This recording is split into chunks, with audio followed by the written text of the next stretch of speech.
మనం మరొక టాపిక్ ఇప్పుడు చూద్దాము. ఆ టాపిక్లో భారతదేశంలో ఉగ్రదాడులు కానివ్వండి, ఉగ్రవాదానికి సంబంధించిన మూలాలు కొద్దిగా కనుమరుగవుతున్నాయి అన్న ఒక ఆశాభావం అయితే చాలామంది కనిపించింది. గత 10 ఏళ్ల కాలంలో కేంద్ర ప్రభుత్వం తీసుకున్న నిర్ణయాలు కానివ్వండి, దేశవ్యాప్తంగా జరుగుతున్న ఘటనల నేపథ్యంలో అనుకున్నంత స్థాయిలో పెద్ద ఘటనలు అన్నవి 1-2 మినహా పెద్దగా ఘటనలు జరగని నేపథ్యం మనం చూసాం. అప్పట్లో జరిగిన పుల్వామా ఘటన కానివ్వండి, మొన్నటికి మొన్న జరిగిన పహల్గామ్ ఘటన కానివ్వండి, ఇలాంటి ఘటనలు 1-2 మినహా పెద్దగా ఎప్పుడు దాని గురించి డిస్కషన్ జరగలేదు. కానీ పహల్గామ్ ఘటన జరిగిన తర్వాత భారతదేశంలో ఉగ్రవాదులకు సంబంధించిన లింకులు కానివ్వండి, ఆ ఉగ్రవాదులకు సంబంధించిన ఏదైతే భావజాలం ఉందో ఇంకా అలానే ఉంది అన్న విషయానికైతే ఒక రూఢికి రావాల్సిన అవసరం మనకు అనిపించింది. అందులో భాగంగా గతంలో దేశంలో ఎక్కడ ఎలాంటి ఉగ్రదాడి జరిగినా దాని కనెక్షన్స్ అన్నవి తెలంగాణలోని హైదరాబాద్ ప్రాంతంతో కనెక్టెడ్ అయ్యి ఉండేవి. కానీ ఇప్పుడు కొత్త తరహా జరిగింది అన్న ఒక విషయం అయితే మనకు అర్థమవుతుంది. ఎందుకంటే ఏదైతే ఒక ఉగ్రవాది సంస్థ అలూమా అనే ఒక ఉగ్రవాద సంస్థకు సంబంధించిన విషయాన్ని చేసే క్రమంలో దాదాపుగా 50 ఐఈడి బాంబులను తయారు చేసే సామాగ్రి, అలాగే పేడు పదార్థాలు కలిగిన ఒక కుటుంబాన్ని తీసుకోవడం, అందులో 2 వ్యక్తులు ఆంధ్రప్రదేశ్ రాష్ట్రంలోని రాయచోటి ప్రాంతంలో వాళ్ళు నివాసం ఉండడం, వాళ్ళ కుటుంబ సభ్యులు కూడా అక్కడే ఉండడం అన్నది చూస్తే మాత్రం ఖచ్చితంగా ఉగ్రవాదులు కానివ్వండి, ఉగ్రదాడులకు సంబంధించిన పూర్తి స్థాయిలో నివారించడం కానివ్వండి, నిరోధించడం కానీ జరగలేదు అన్న విషయం అయితే మనకు అర్థమవుతుంది. అంతేకాకుండా ఈ అలూమాకు సంబంధించిన భావజాలాన్ని గమనిస్తే కూడా ఐసిస్కి సంబంధించిన భావజాలంతో కూడేలాగా, దానికి అనుకూలంగా వ్యవహరించేలాగా వాళ్ళ భావజాలం ఉన్నట్టుగా మనకు అర్థమవుతుంది. సో ఎప్పుడైనా సరే గతంలో మనం చూసినప్పుడు ఉగ్రదాడులు కానివ్వండి, ఉగ్రవాదానికి సంబంధించిన ప్రాంతాన్ని మనం గమనిస్తే కేవలం అది పెద్ద నగరాలకు మాత్రమే పరిమితం అయ్యేది. అందులో భాగంగానే మనం చూస్తే ఒకప్పుడు ముంబైలో దాడులు జరిగాయి, ఢిల్లీలో దాడులు జరిగాయి, అహ్మదాబాద్ లాంటి ప్రాంతాల్లో దాడులు జరిగాయి, హైదరాబాద్లో దాడులు జరిగాయి. కానీ అవి చిన్న ప్రాంతాలకి, అంటే రాయచోటి లాంటి ప్రాంతాలకి ఎప్పుడు అవి వెళ్ళలేదు ముందుకి. కానీ ఈసారి రాయచోటిలో 2 ఉగ్రవాదులు వాళ్ళ కుటుంబాలతో సహా దొరికిపోవడం అని చూస్తే మాత్రం ఈ లింకులు ఎక్కడి దాకా చెక్ చేయాల్సిన అవసరం ఉంది అన్న ఒక ప్రశ్న అయితే ప్రతి ఒక్కరిలోనూ తలెత్తుంది. సో ఏంటి దీని మీద కూడా ఒకసారి డిస్కస్ చేసే ప్రయత్నం చేద్దాము. మునయ్య మనతో పాటు ఈ విషయంపైన పూర్తి సమాచారం ఇచ్చిన సిద్ధంగా ఉన్న లైన్లో. మునయ్య, ఏంటి అంటే రాయచోటి లాంటి ప్రాంతంలో ఉగ్రవాదులు, ఈ మాట వినంగానే కొద్దిగా భయం వేస్తుంది. సో ఏంటి అక్కడ దాకా మూలాలు ఎలా వచ్చాయి, ఈ అలుమా ఏంటి, ఇది ఐసీసీ భావజాలంతో కలిసి ఉండడం ఏంటి, ఏం జరుగుతుంది అక్కడ?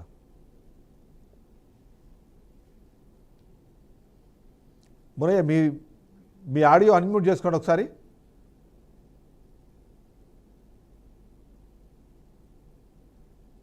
రైట్.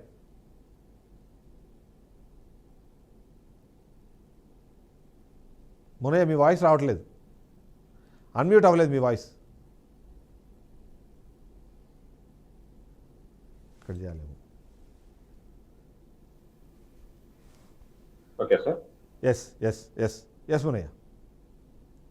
అన్నమయ్య జిల్లాలో ఉగ్రవాద స్థావరాలపై ముమ్మర దర్యాప్తు కొనసాగిస్తున్నట్టు కర్నూలు డిఐజీ ప్రవీణ్ కుమార్ తెలిపారు.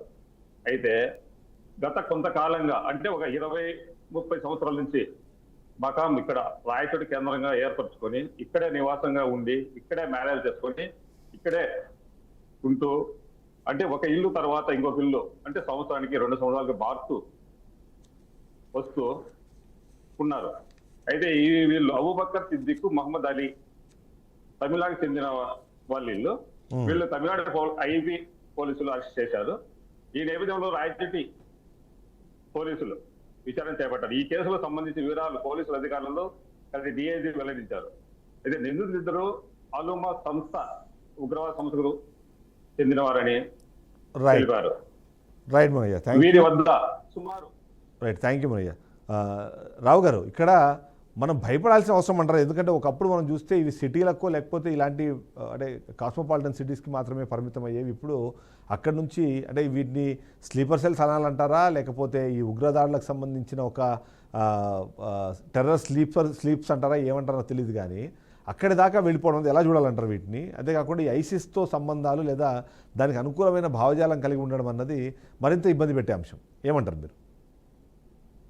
ఇప్పుడు గతంలో టెర్రరిజం అంటే కొంత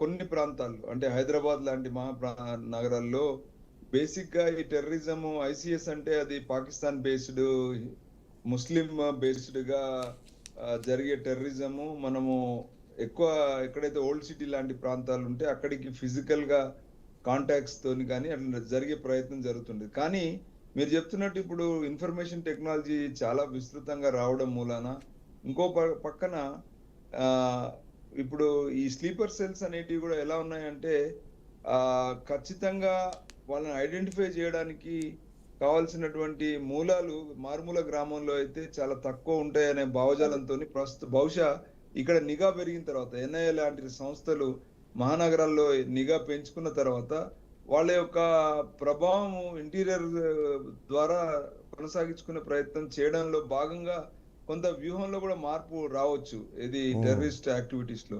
దాంట్లో భాగంగా ఇలా రాయచోటిలో ఉన్నటువంటి కొన్ని కుటుంబాలను వాళ్ళు ఆర్థిక మూలాలను లేదా మతపరమైనటువంటి మూలాల ఆధారంగానో వాళ్ళను లోపరుచుకొని అక్కడ వాళ్ళను వాళ్ళ యొక్క టెర్రరిస్ట్ క్యాంపులుగా మార్చుకునే ప్రయత్నం జరుగుతుంది అనేది ఇప్పుడు మనకు అర్థమవుతుంది.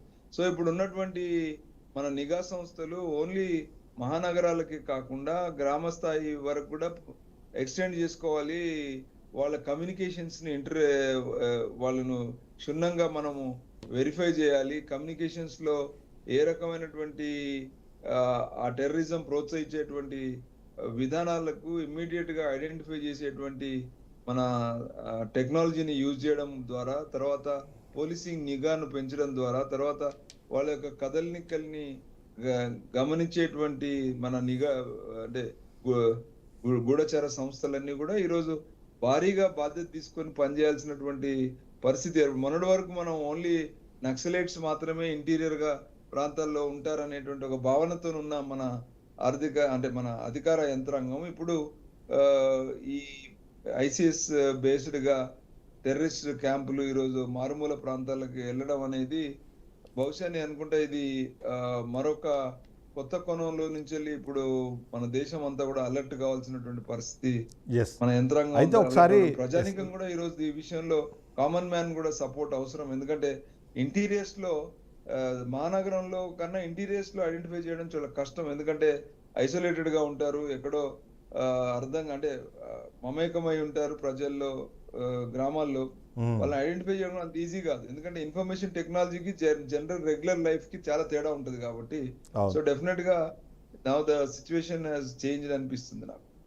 అంటే ఇక్కడ ఒకసారి అల్ ఉమ్మాకి సంబంధించి కొద్దిగా ఇన్ఫర్మేషన్ కూడా మనం ఇవ్వాల్సిన అవసరం ఉంది ప్రజలకు. ఎందుకంటే అల్ ఉమ్మా అనేది ఇది ఒక ఇస్లామిక్ తీవ్రవాద సంస్థగా 1993లో కోయంబత్తూర్లో స్టార్ట్ అయింది. ఆ తర్వాత 1998లో మనం ముఖ్యంగా ఏదైతే అంటే దీన్ని స్టార్ట్ చేసినప్పుడు సయ్యద్ అహ్మద్ బాషా అని ఒకతను స్టార్ట్ చేసి ఈయన ఇది ఇస్లామిక్ తీవ్రవాద సంస్థగా తను స్టార్ట్ చేసిన నేపథ్యంలో 1998లో బాబ్రీ మసీదు కూల్చివేత తర్వాత 1998లో బాంబు పేలుళ్ళకి ఇది ప్రయత్నం చేసింది. అందులో భాగంగానే తమిళనాడు ఈ అల్ ఉమ్మా అనే ఈ సంస్థని నిషేధించడం అనేది జరిగింది. అయితే మనం తర్వాత చూస్తే ఈ తర్వాత 1993లో కూడా చెన్నైలో బాంబు దాడి చేసి అంటే అది ముఖ్యంగా ఆర్ఎస్ఎస్ కార్యాలయం పైన బాంబు దాడి చేసి 11 మంది అప్పట్లో చనిపోయిన ఘటన కూడా ఉంది. అది కూడా ఈ అల్ ఉమ్మా అనే సంస్థని చేసింది అన్నది మనకు తెలుస్తుంది. ఇంకోటి 1995లో కూడా మణిరత్నం ఇంటిపైన దాడి చేసింది. ఎందుకంటే ఆయన బొంబాయి చిత్రం చేసి అందులో ఏదైతే హిందూ ముస్లింలకు సంబంధించిన ఆ డిస్కషన్ చేశారనే ఉద్దేశంతో కూడా 1995లో మణిరత్నం ఇంటిపైన కూడా వీళ్ళు దాడి చేశారు. ఇక 1998లో కోయంబత్తూరులో కూడా అంటే బీజేపీ నాయకుడు ఎల్వి అద్వానీ ఎన్నికల ప్రచారంలో ఉన్న సమయంలో కూడా వీళ్ళు ఒకసారి ఒక బాంబు దాడి చేసే ప్రయత్నం చేశారు. అందుకని 1998 తర్వాత దీన్ని బ్యాన్ చేయడం కానివ్వండి, 97లో టాడా కింద కూడా వీడి మీద కేసులు పెట్టారు, అరెస్ట్ చేశారు. కానీ ఆయన తర్వాత 1998 ఇది సిచ్యువేషన్ ఉంది. అంటే ఓవరాల్గా చూసే మాత్రం తమిళనాడు బేస్డ్గా ఇది స్టార్ట్ అయింది. ఎక్కువ శాతం అంటే ఒక మతపరమతమైందైనా సరే దీని కార్యకలాపాలు మాత్రము ఎక్కువ శాతం తమిళనాడు సెంట్రిక్గా జరిగినట్టుగానే మనకు అర్థమవుతుంది. సో నిషేధింపబడిన ఈ ఘటన ఈ సంస్థ ఏదైతుందో ఈ సంస్థకు సంబంధించిన మూలాలు రాయచోటిలో రావడం. మీరు అన్నట్టుగా రాయచోటికి వచ్చారు, అక్కడ హిందువులు కాకుండా వాళ్ళు ఒక మతానికి ప్రాతినిధ్యం వహిస్తుండడంతో వాళ్ళు ఆ భాషలోనే మాట్లాడడం వల్ల వాళ్ళు తమిళ్ అని కానివ్వండి, లేకపోతే వాళ్ళు ఇలా అల్ ఉమ్మా సంస్థకు సంబంధించిన వ్యక్తులను కానీ పట్టుకోవడానికి గమనించడానికి అవకాశం లేకుండా అక్కడ ఒక ఆపర్చునిటీ క్రియేట్ అయినట్టుగా అనిపిస్తుంది. సో దీన్ని బట్టి మీరు ఏమంటారు అంటే చాలా స్ట్రాటజికల్గా వీళ్ళు వ్యవహరించినట్టుగా చూడాలి. ఎందుకంటే రాయచోటి అంటే మీకు తెలుసు ఆల్మోస్ట్ అది తమిళనాడుకి దగ్గరలో ఉంటుంది కాబట్టి తమిళ్ని కూడా అర్థం చేసుకునే వాళ్ళ సంఖ్య ఉంటుంది. అట్లా ఏమైనా దాన్ని ప్లాన్ చేసినట్టు అనుకోవాలా, లేకపోతే వీళ్ళు సెలెక్ట్ చేసుకునే ఈ ప్లేసెస్ ఆ రిమోట్ ఏరియాస్ అయితే దొరికే అవకాశం ఉండదు అని అనుకోవాలా? అంటే అది మనము ఇక్కడ దీనికి మనం ఒక అడుగు వెనక్కి ముందుకేసి ఆలోచిస్తే ఏంటంటే వీళ్ళకి ఎలాంటి సంస్థలు ఫండ్ చేస్తున్నాయి, వీళ్ళకి ఎవరు ఏ టెక్నాలజీని అందిస్తున్నారు. ఎందుకంటే as a common man in Rayachoti ఇవన్నీ చేయడానికి అవకాశం ఉండదు. వీళ్ళకి రీసోర్సింగ్ ఎక్కడి నుంచి జరుగుతుంది అనేది చాలా ముఖ్యం ఇక్కడ. రీసోర్సింగ్ ఏంటి, అలా ఇన్ఫర్మేషన్ టెక్నాలజీ వచ్చిన తర్వాత వివిధ మార్గాల ద్వారా వీళ్ళకి రీసోర్సింగ్ జరుగుతూ ఉంది. ఈ రోజు మనం చూస్తే ముఖ్యంగా మతపరమైనటువంటి ఆచార వ్యవహారాలతో పాటు ఇక్కడ ఆర్థిక మూలాలు కూడా మనం ఆలోచించాలి. వీళ్ళకి ఇప్పుడు పాకిస్తాన్ బేస్డ్ కానీ లేదా ఇంకా ఇతర సంస్థలు ఏదైతే వీళ్ళకి ఫండింగ్ చేస్తా ఉన్నాయో ఆ ఫండింగ్ తో పాటు ఆ ఆయుధాలు కానీ ఆ విధ్వంసకరమైనటువంటి వాటికి సంబంధించినటువంటి మెటీరియల్ ఏదైతే సప్లై అవుతుందో అవన్నీ కూడా వాళ్ళకి కొంతకాలం నుంచి వెళ్ళి స్లీపర్ సెల్స్ గా ఉండి అవసరాలు ఉన్నప్పుడు మాత్రం వాళ్ళకి చేరవేయడం జరుగుతుంది. ఆ చేరవేసినప్పుడు వాళ్ళు దాన్ని రెడీగా ప్రిపేర్ చేసుకుని పెట్టుకోవడము, ఇమ్మీడియట్ గా సందర్భం వచ్చినప్పుడు దాన్ని వాడడం ప్రక్రియలో వాళ్ళు ఇప్పుడు దీన్ని ఎంచుకున్నట్టుగా మనకు అర్థం అవుతుంది. అయితే రాయచోటి లాంటి ప్రాంతంలో, ఎందుకంటే రాయచోటి లాంటి ప్రాంతం అంటే ఇప్పుడు కర్నూలు జిల్లా, కడప జిల్లాలో కొంత బాంబుల కల్చర్ అనేది గతంలోంచే ఉంది. కాబట్టి అందులో ఆ కల్చర్ లో ఈ రోజు ఇప్పుడు లేకపోయినా, ప్రస్తుతం అలాంటి కల్చర్ లేకపోయినా కానీ మూలాలు అయితే అక్కడ ఉన్నాయి. కాబట్టి ఆ రాయచోటి ప్రాంతాన్ని వాళ్ళు ఎంచుకోవడానికి ఒక మూలం కూడా మనం చూడొచ్చు. ఎందుకంటే అంతర్జాతీయంగా ఉన్న టెర్రరిస్ట్ సంస్థలకి ఫండింగ్ ఉన్నప్పుడు వాటితో పాటు వాళ్ళకి కెమెరా ఆన్ చేయరా సార్? కెమెరా ఆన్ చేయరా ఒకసారి?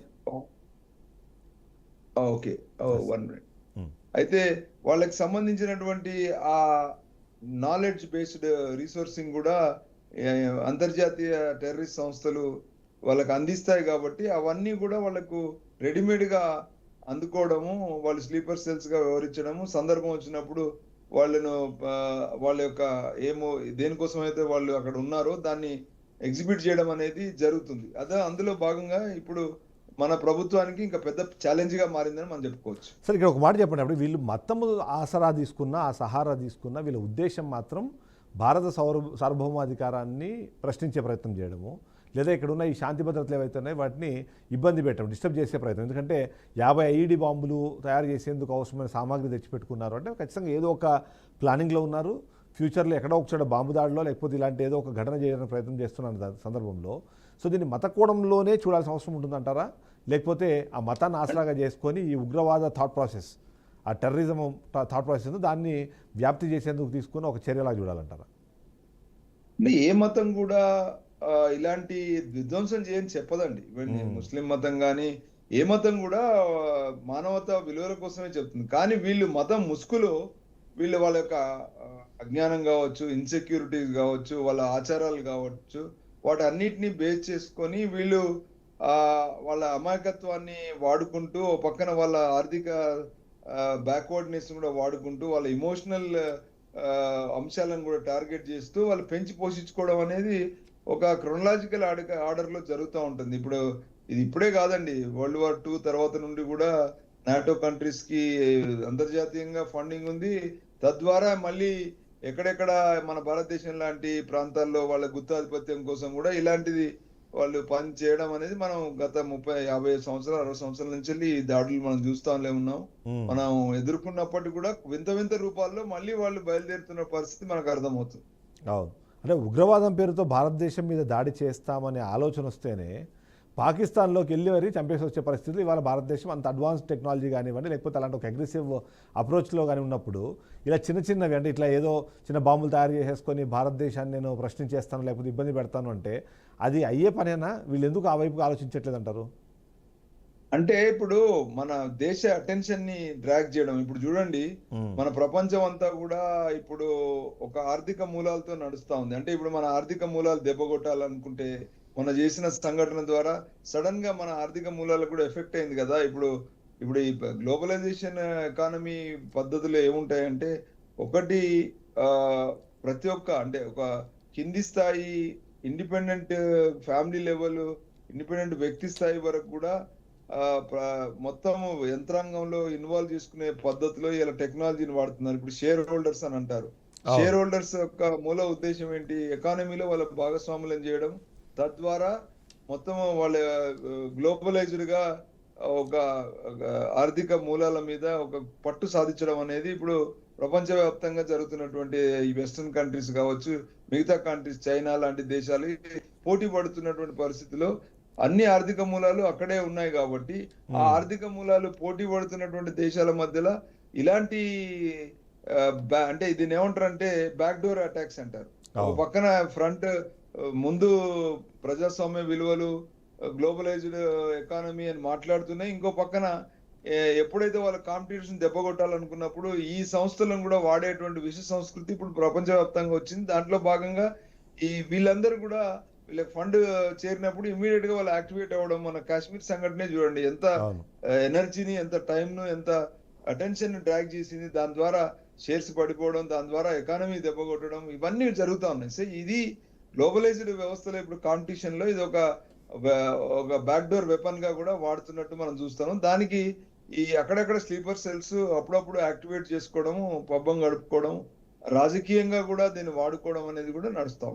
కానీ ఒక ఫైనల్ పాయింట్ చెప్పండి. ఇప్పుడు ఎవరైతే మతం ముసుగులేవి చేసే ప్రయత్నం చేస్తున్నారో వాళ్ళకి మనం ఇవ్వాల్సిన మెసేజ్ ఏంటంటారు? ఎందుకంటే వీళ్ళ ఉద్దేశం ఖచ్చితంగా వాళ్ళకి సంబంధించిన అంటే మత ప్రచారమో లేకపోతే ఆ మత ఆలోచనలు కానివ్వండి, లేకపోతే దానికి సంబంధించిన వాటిని అంటే ఆ ఆచారాలని కొనసాగించడం కాదు, కేవలము భారతదేశాన్ని మాత్రం ఇబ్బంది పెట్టాలనే ఉద్దేశంతో ఉన్నప్పుడు సో మనం ఏ మెసేజ్ ఇవ్వాలంటారు? అంటే మతం ముసుగులో వచ్చే ఇలాంటి ఖచ్చితంగా ఒకటి ఇవ్వాల్సింది ఏంటంటే, ఇప్పుడు ఎవరైతే ఇప్పుడు ఇలాంటి సంఘటనలు పాల్పడుతున్నారో ఆ మతానికి సంబంధించిన వాళ్ళందరూ కూడా ఒకటి బేసిక్ ఆలోచించుకోవాల్సింది ఏంటంటే, నిజంగా మతము ఏదైతే రోజు వాళ్ళు వెళ్ళి మతం ప్రాక్టీస్ చేసుకుంటున్నారు, ఏ మతమైనా, ఆ ప్రాక్టీసెస్ యొక్క మూల ఉద్దేశాలు ఇప్పుడు జరుగుతున్న సంఘటనలకు ఎంతవరకు ముడిపడి ఉన్నాయి. ఇది ఒకవేళ మనం ఆ సెన్సిటివిటీలో వెళ్తే నిజంగా అది మన మతానికి భద్రత ఉందా, మన ఆచార వ్యవహారాలకు, మానవత విలువలకు అది ఎంతవరకు మనకు సహకరిస్తుందని ఆలోచించుకుంటే మనకు సమాధానం దొరుకుతుంది. అదంతా కూడా కొద్దిమంది రెచ్చగొట్టేటు వాళ్ళ లబ్ధి కోసం పనిచేస్తున్నారు అనేటువంటి భావన అందరికి అర్థమవుతుంది. కాబట్టి వాళ్ళు కొద్దిమంది కోసము అందరూ దాన్ని అంటే ఓవర్ రియాక్ట్ కావడము, లేదా దాంట్లో భాగస్వాములుగా ఉండి బయాసులుగా గ్రూపులుగా వివరించడం అనేది అది వాళ్ళకి ఇన్సెక్యూర్, వాళ్ళ మత ఆచారాలకు కూడా ఇన్సెక్యూర్ అనేది అర్థం చేసుకుంటే మనకు అర్థమవుతుంది. ఇదంతా కూడా మన మతానికి సంబంధం లేదని, లేదా మన ప్రజాస్వామ్య విలువలకు సంబంధం లేదని, మన దేశ సార్వభౌమానికి సంబంధించింది కాదు, కొద్ది మంది లబ్ధి కోసం వింత రూపాల్లో వాళ్ళు మన ఇమోషనల్ బ్లాక్ మెయిల్ చేస్తున్నారని అర్థం చేసుకుంటే చాలా వరకు మనకు సమాధానం అందులో దొరుకుతుంది. Right. Thank you very much Venkateswara గారు, మంచి విశ్లేషణ అందించారు మీరు.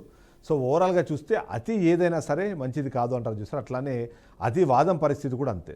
ఈ అతివాదం ఉగ్రవాదంగా మారిన దానికి మతం ముసుగు తొడిగిన ఫైనల్గా దొరికేది ఏంటి అంటే ఖచ్చితంగా దానికి వినాశనమే.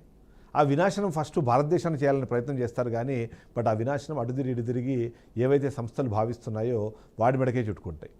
ఐసిస్ లాంటి సంస్థలు, అంతకన్నా ముందు అల్-ఖైదా లాంటి సంస్థలు, అవన్నీ కూడా ఇవాళ వాటి పరిస్థితి ఏంటి, నిజంగానే ప్రపంచంలో ఒంటరిగా మారుతున్న ఈ ఉగ్రవాదులకు సంబంధించిన వివరాలను ఒకసారి గమనిస్తే కూడా అది ఇండివిజువల్గా అయినా సరే, అలాంటి ఉగ్రవాద సంస్థల్లో పనిచేస్తున్న వ్యక్తులకైనా సరే చివరికి ఒంటరిగా మిగలడము, బహిష్కరణకు గురవ్వడము, ఇంకా ఎక్కువగా చేస్తే అవి దొరికినప్పుడు ఇలా కటకడా పాలవ్వడము, దొరకకుండా ఏదైనా ప్రయత్నం చేస్తే మరణం సంభవించడం అన్నది చాలా కామన్గా జరిగిపోతుంది.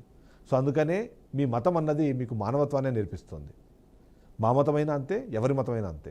కాబట్టి మతం అన్నదాన్ని కేవలం మనం ఆచార వ్యవహారాలకు పెట్టుకున్న ఒక సూచికగా చూడాలి తప్ప అది ఇంకొక మతం మీద దాడిగానో లేకపోతే మరో మతానికి సంబంధించిన వ్యక్తులను తుదముట్టించేందుకు అవసరమైన ఒక ఆయుధంగానో మారకూడదు అన్నదే అన్ని పవిత్ర గ్రంథాలను చెప్తుంది. అటు బైబిల్ కానివ్వండి, ఇటు ఖురాన్ కానివ్వండి, భగవద్గీత కానీ ఏం చెప్తుందంటే ఖచ్చితంగా మానవులంతా ఒకటే అని చెప్తుంది. కాబట్టి ఎవరి ఆలోచన విధానం అది ఉన్నా సరే ఇలాంటి అతి మాత్రం ఎట్టి పరిస్థితుల్లోనూ యాక్సెప్ట్ చేసేది కాదు. అల్-ఉమా అనే ఈ సంస్థకు సంబంధించిన వీళ్ళు రాయచోటిలో ఉండి ఏవైతే బాంబులు తయారు చేసేందుకు అవసరమైన సామాగ్రిని పెట్టుకోవడం కానివ్వండి, దాన్ని గుర్తించి వాళ్ళు పోలీసులు వాటిని భగ్నం చేయడం మాత్రం ఖచ్చితంగా పోలీసులు మనం ఇక్కడ అభినందించాలి. సో ఏదేమైనా ఇలాంటి ఘటనలు పునరావృతం కాకుండా ఉండాలన్నా, ఇలాంటి ఘటనలు జరగకుండా ఉండాలన్నా ఎవరికి వాళ్ళు వాళ్ళ మతాన్ని గొప్పగా భావించాలి తప్ప మిగిలిన మతాలకు సంబంధించిన నాశనాన్ని వినియోగించుకుంటుంది మాత్రం చెప్పాలి.